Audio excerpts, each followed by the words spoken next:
In one of his most defining moments, Freddie Mercury held a worldwide audience of 1.9 billion people in the palm of his hand.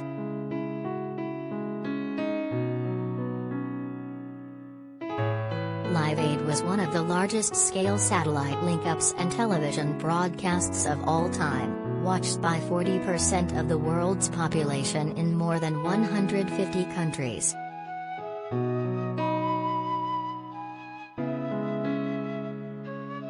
As well as the concert in London's Wembley Stadium, a gig was held at the exact same time in Philadelphia's John F. Kennedy Stadium.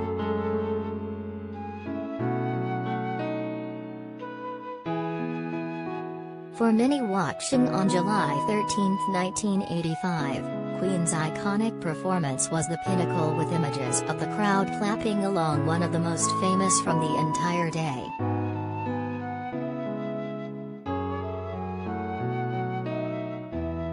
It was one of the many peaks in the long and varied career for the boys from Queen, and a personal highlight for legendary frontman, Freddie Mercury, who died 30 years ago today.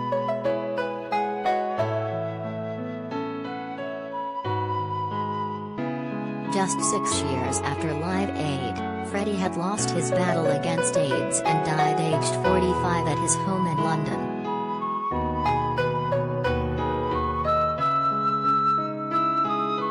He had only told those closest to him about his illness and released an update to fans about his diagnosis 24 hours before he passed away.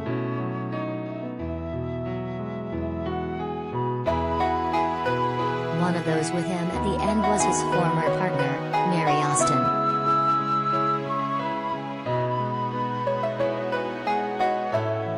Mary spent 6 years as the Queen frontman's partner, but the two remained close even after he revealed to her that he was gay.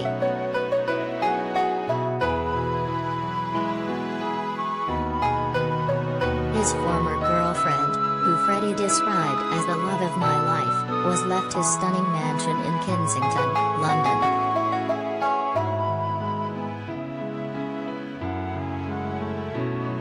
To ensure she would remain financially secure for the rest of her life, Freddie also gifted Mary a share of the profits from his future record sales.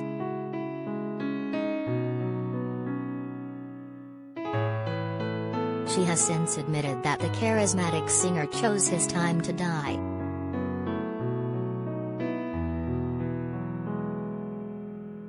Mary explained, "He knew it was coming. The quality of his life had changed so dramatically, and he was in more pain every day.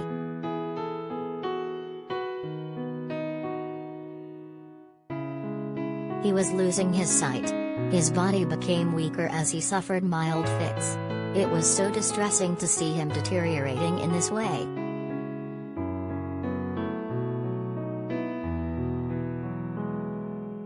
But Mary, who still lives in the home given to her by the late star, says Freddie was peaceful at the end and died with a smile on his face.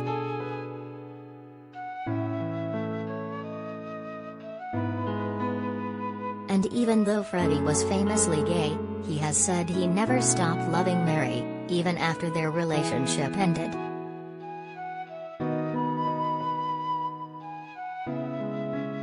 In a new book about his life, Freddie Mercury, A Life in His Own Words, the singer said, "There have only been two individuals who have given back as much love to me as I gave to them. Mary, with whom I had a long affair, and our cat, Jerry."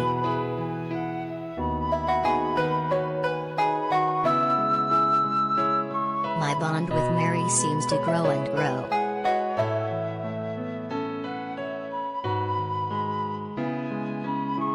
I might have all the problems in the world, but I have Mary, and that gets me through. I still see her every day, and I am fond of her now as I have ever been.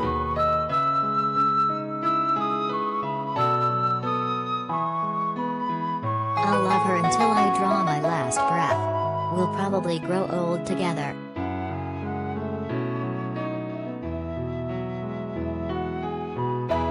And in his final days, Freddie had one last request for Mary, and one she has followed to the letter.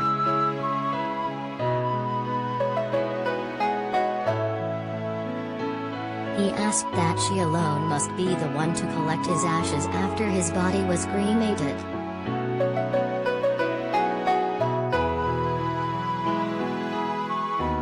Freddie, who died aged just 45, then asked Mary to dispose of them in a private place and make sure no one ever found out where.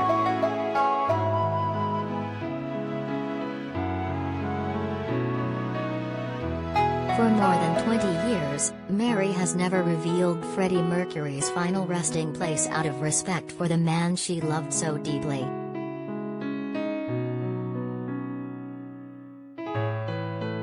And the Queen legend had a heartbreaking reason for his request in his last days.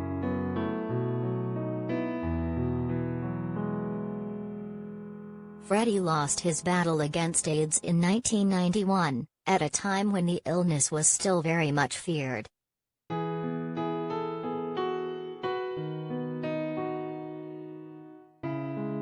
Mary believes he was worried his final resting place would be targeted by vandals.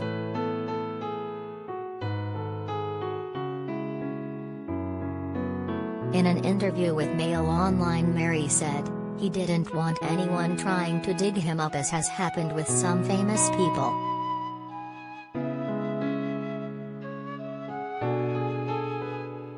Fans can be deeply obsessive.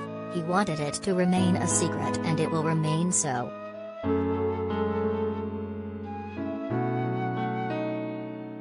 Mary took her vow to her former partner so seriously not even his parents know where his ashes are.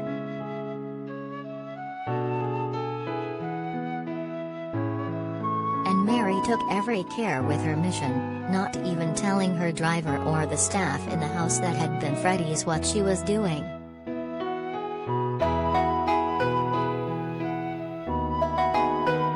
For 2 years after his tragic death, Mary kept Freddie's ashes in his bedroom.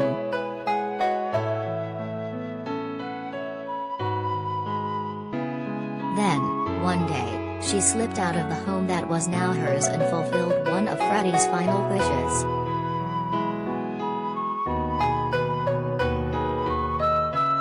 Ever since, the rumors as to where Freddie's final resting place is have circulated.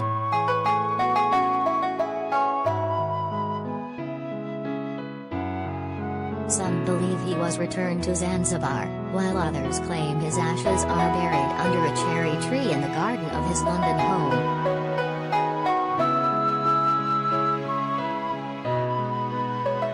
Six years ago, when a plinth was built in Kensal Green Cemetery, his fans believed this was where he was buried.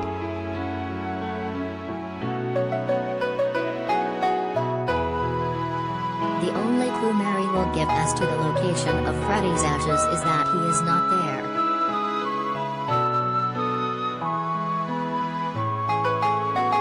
And she insists it will always remain that way.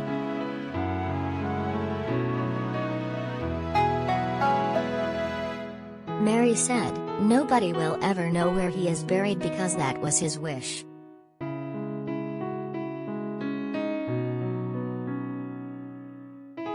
Or call us direct 0207 29 30 3033.